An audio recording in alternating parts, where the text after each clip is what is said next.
Friends, Sonia academy के YouTube channel पे आपका स्वागत है। आज डेट है 25 जनवरी 2022। आज का हम करंट अफेयर डिस्कस करेंगे। सोनिया एकेडमी के संदर्भ में और भी जानकारी के लिए आप इस नीचे दी गई साइट को विजिट कर सकते हैं। ये है www.sunyaacademy.in और इस नंबर पे कॉल करके आप और भी जानकारी प्राप्त कर सकते हैं फॉर अदर कोर्सेज।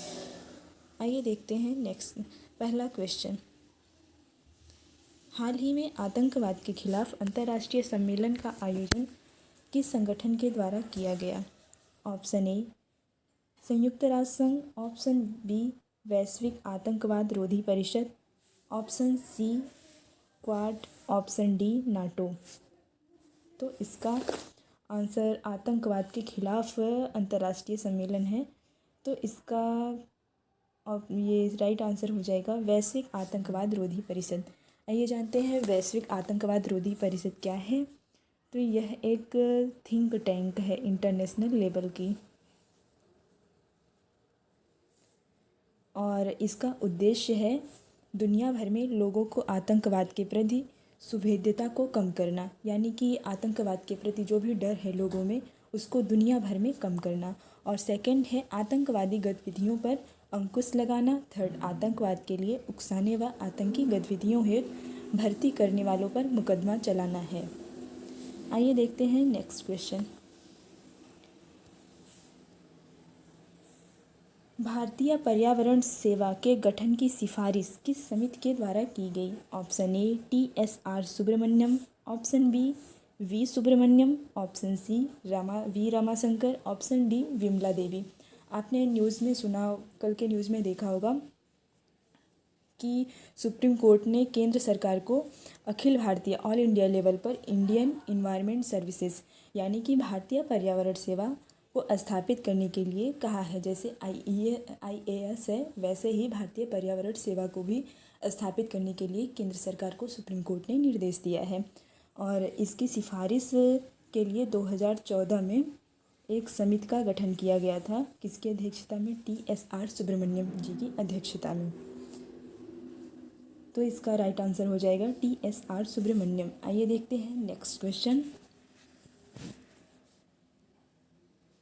हाल ही में किस देश में पर्यावरण आपातकाल की घोषणा की गई है? Option A Indonesia, option B Maldives, option C Bolivia, option D Peru. तो इसका राइट आंसर हो जाएगा ऑप्शन डी पेरू। हाल ही में पेरू के पास एक टोंगा क्षेत्र है, वहाँ पे ज्वालामुखी विस्फोट हुआ, तो वहाँ से फ्रिक वेव्स उत्पन्न हुई, यानी कि ज्वालामुखी विस्फोट के कारण वहाँ पे जो लहरें हैं वो बहुत तीव्र, बहुत प्रतिक्रियाशील लहरें उत्पन्न हुई। उसके कारण वहाँ पे तेल रिसाव हो गया। तो इस वजह से क्षतिग्रस्त जो भी पेरू के साउथ अमेरिका में ये एरिया हो जाता है पेरू का, तो यहाँ पे तेल रिसाव के कारण वहाँ की गवर्नमेंट ने 90 दिन का पर्यावरणीय आपातकाल की घोषणा की है। आइए देखते हैं नेक्स्ट क्वेश्चन। के सेप्ड रिकवरी के संबंध में सही कथन है? के सेप्ड रिकवरी। ऑप्शन ए यह रिकवरी कोरोना वायरस महामारी की चपेट में आई अर्थव्यवस्था से उत्पन्न होती है। ऑप्शन बी यह विभिन्न क्षेत्रों, उद्योगों या लोगों के समूहों में समान रिकवरी के सिद्धांत के विपरीत है। ऑप्शन सी केवल कथन ए सही है। ऑप्शन डी कथन ए और बी दोनों सही है। तो के सेप्ड रिकवरी, पहले तो ये देखते हैं। अभी ICE 60 सर्वे एक सर्वे हुआ है 21 का, उसमें जो नवीनतम आंकड़े हैं उसके अनुसार जो के सेप्ड रिकवरी है वो कोरोना वायरस महामारी की चपेट में आई अर्थव्यवस्था से उत्पन्न होती है। यह सर्वे किया गया, ये जो के सेप्ड रिकवरी मतलब ये ICE 360 सर्वे जो है, यह एक मुंबई स्थित थिंक टैंक है, पीपल्स रिसर्च ऑन एंटरप्राइज करके है एक संगठन, थिंक टैंक ये भी है, People's Research on India's Consumer Economy. इसके द्वारा किया गया है। यह सर्वेक्षण अप्रैल और अक्टूबर 2021 के बीच पहले दौर में 2 लाख घरों व दूसरे दौर में 42,000 घरों को कवर किया गया। इसमें इस आइए बताते हैं आपको के सेफ्ड रिकवरी क्या है। के सेफ्ड रिकवरी ऐसे समय मतलब ऐसे दशा में उत्पन्न होती है जब मंदी के बाद अर्थव्यवस्था के विभिन्न हिस्सों में अलग अलग दर या समय या परिमाण में रिकवरी होती है। मतलब के सेफ्ड रिकवरी के अंतर्गत जैसे अभी कोरोना वायरस था तो बहुत सारी चीज़ें वो हुई, बहुत लोगों का लॉस हुआ, बिजनेस लॉसेस ये सब। तो उस टाइम थोड़ी सी मंदी की स्थिति देखने को मिल रही थी, हमारी ग्रोथ रेट हर जगह से कम भी हो रही थी। तो अब जैसे जैसे कोरोना वायरस का संकट कम हो रहा है तो फिर से ग्रोथ कर रही है हमारी इकोनॉमी। तो अलग अलग सेक्टर में ग्रोथ देखने को मिल रहा है, इसी को बोलते हैं के सेफ्ड रिकवरी। आइए देखते हैं नेक्स्ट क्वेश्चन। राष्ट्रीय बालिका दिवस मनाया जाता है 24 जनवरी, ऑप्शन बी 11 अक्टूबर, ऑप्शन सी या 21 जनवरी, ऑप्शन डी 25 जनवरी। तो इसका राइट आंसर हो जाएगा, देखिए 25 जनवरी को तो आज है वोटर डे मनाया जाता है। 21, अच्छा ठीक है, आप 25 जनवरी का बताइएगा। वोटर डे मैंने बता दिया, राष्ट्रीय मतदाता दिवस मनाया जाता है। तो उसकी थीम क्या है 2022 की, और उसका ये कब से मनाया जाना शुरू हुआ ये आप बताएंगे कमेंट सेक्शन में। 11 अक्टूबर को तो अंतर्राष्ट्रीय बालिका दिवस मनाया जाता है, फिर 24 जनवरी को राष्ट्रीय बालिका दिवस मनाया जाता है। राष्ट्रीय बालिका दिवस मनाने के पीछे उद्देश्य है जो भी लिंग भेद के कारण भारतीय समाज में गर्ल्स के समक्ष जो भी चुनौतियां आती हैं उसको दूर करने के लिए ध्यान केंद्रित करना। इसीलिए एक डे को चुना गया कि हाँ इस दिन मनाया जाएगा, और ये एक महिला व बाल विकास मंत्रालय द्वारा शुरू की गई पहल है। सबसे पहले इसे 2008 में बालिका के अधिकारों और बालिका शिक्षा, स्वास्थ्य व पोषण के महत्व को रेखांकित करने के लिए इसको स्टार्ट किया गया था।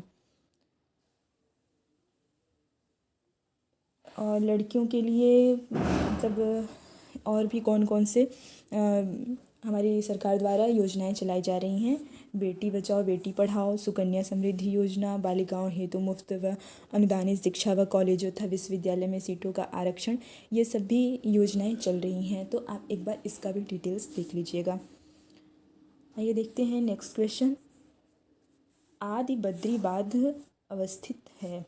आदि बद्री बांध अवस्थित है ऑप्शन ए हरियाणा में, option B Himachal Pradesh, option C Uttarakhand, option D Uttar Pradesh. तो ये बांध अवस्थित है हरियाणा और हिमाचल प्रदेश के बॉर्डर पे है, बट ये है हरियाणा में। तो इसका राइट आंसर हो जाएगा हरियाणा। दोनों सरकार मतलब हरियाणा और हिमाचल प्रदेश दोनों प्रदेश की सरकारों ने यहाँ हरियाणा में एक यमुनानगर ज़िला है,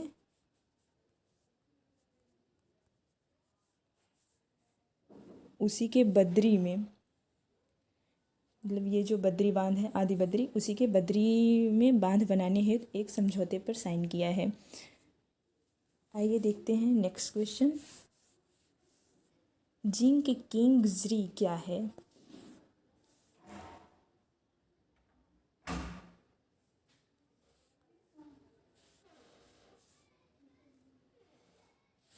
जिंक किंगजरी, ऑप्शन ए यह लिविंग रूट ब्रिज है, ऑप्शन बी नागालैंड और म्यांमार को जोड़ने वाला स्थलीय भाग, ऑप्शन सी मणिपुर की जनजाति है, ऑप्शन डी उपरोक्त में से कोई नहीं। तो जिंक किंगजरी ये क्या है, यह एक लिविंग रूट ब्रिज है। आप उधर नॉर्थ ईस्ट के क्षेत्रों में जाएंगे तो वहाँ पे ये सब जैसे पेड़ हो गए तो ऐसे प्राकृतिक पुल का निर्माण वहाँ पे ज़्यादा देखा जाता है। तो भारतीय प्राणी सर्वेक्षण द्वारा इंडियन जूलॉजिकल सर्वे ने यूनेस्को के विश्व धरोहर स्थल का टैग प्राप्त करने हेतु मेघालय के लिविंग रूट ब्रिज के लिए कुछ हरित नियमों ग्रीन रूल्स को रेखांकित किया है। कौन किया है? भारतीय प्राणी सर्वेक्षण द्वारा ये जो यूनेस्को के विश्व धरोहर स्थल है उसके लिए किया गया है। तो इसका इसलिए ये न्यूज़ में है। लिविंग रूट ब्रिज, इसका निर्माण जो है जनजातीय ज्ञान का उपयोग करके रबर के वृक्षों की जड़ों को तोड़ फोड़ के किया जाता है। लिविंग रूट ब्रिज का पूछेगा, अगर पूछ दिया गया एग्जाम में कैसे इसका निर्माण होता है, तो जो पारंपरिक जनजातीय लोग हैं वहाँ के, वो अपने ज्ञान का प्रयोग करके, अपने एक अनुभव का प्रयोग के माध्यम से जो रबड़ के वृक्ष हैं उसकी जड़ों को तोड़ फोड़ करके एक लिविंग रूट ब्रिज का निर्माण किया गया है। इसका दूसरा नाम जिंग किंग्स री है। आइए देखते हैं नेक्स्ट क्वेश्चन।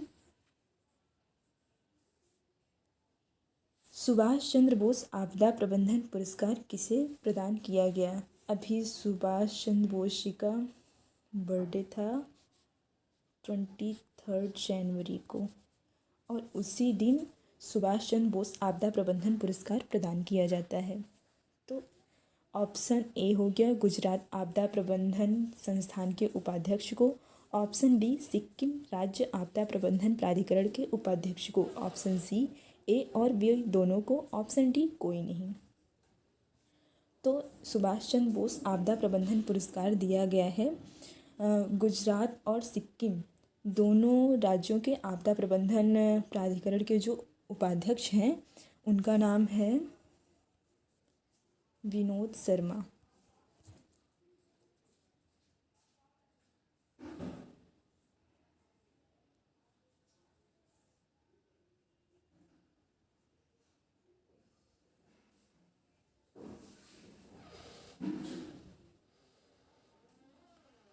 तो विनोद शर्मा जी को उत्कृष्ट आपदा प्रबंधन के क्षेत्र में उत्कृष्ट कार्य हेतु 2022 के सुभाष चंद्र आपदा प्रबंधन पुरस्कार हेतु चयन किया गया है। 23 जनवरी को सुभाष चंद्र बोस जी के बर्थडे के अवसर पे पराक्रम को पराक्रम दिवस के रूप में भी मनाया जाता है। आज के लिए इतना ही। Thank you.